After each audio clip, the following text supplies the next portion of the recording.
Hello and welcome to this video where we're going to be looking at Google Meet. Google Meet is an online video conferencing software, a little bit like Zoom. To start a Google Meet, there are two ways. The easiest way within your classroom is just to click on the Google Meet link that appears. If that doesn't appear there, then you can select the Google Apps up in the top corner and you can select the Meet to open up. By opening up within your classroom, it means that anyone else within that classroom can also join that Google Meet. When Google Meet starts up, it gives you a preview of what the camera will be seeing. You can turn your camera off or on, and you can also turn your microphone off or on, allowing you to set up and check your view before starting the Meet. When you're ready, you can click on Join Now. It will provide you with a code which you can use to invite anyone else within our school network to join that Meet. Students joining the Meet or anyone within the classroom will be able to do so by clicking on the link like we did to get this Meet started. Let's take a look around the Google Meet screen. Firstly, again, you can turn your camera off or back on again, and similarly with the microphone, you can turn it off or back on again using the parts within Google Classroom. There are other cool features, for example, Captions. Turning on Captions, Google will, in live time, turn your comments into captions. This is really useful if for any reason somebody can't get sound or to make access more easier to your videos. Let's turn that off. You can also present. When you click, it allows you to do a range of different things. You can share your entire screen, a specific window, or a Chrome tab. It's probably best to share either a window or a Chrome tab rather than your entire screen, as it limits the privacy. When you select a window, you could choose, for example, a specific PowerPoint that you wanted to share and that you could be going through. And this is a way that you could easily online teach, sharing through those different resources. To stop sharing, you just click Stop Sharing.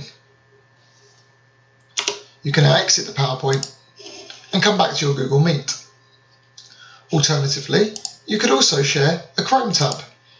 If you've got a really important or exciting website that you wanted to share, you could click through and students can see exactly what you're doing. Again, you can click stop the sharing and return to the Google Meet. There's a range of other features that you can do. Over here, you can see the different people that are within the Google meeting. Here you'll have the option to remove people. You can also fiddle with the host controls. For example, for security, it's probably best to ensure that not everybody can share their screen. Chat messages you may want, or you may want to turn them off. If you click over on the chat, then you can send a message to everybody in the chat. And this might be a way that students can communicate without the noise of all students talking over each other.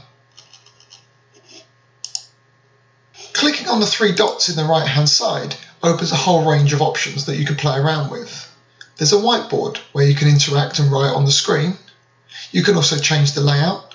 So for example, you can change how you're viewing. So if you want, for example, you wanted to see all of the people in the Google Meet, you could do so here. And you can change the settings over here to show you a range of different numbers. You can have a minimum of 6 and up to 49 people on the screen at once.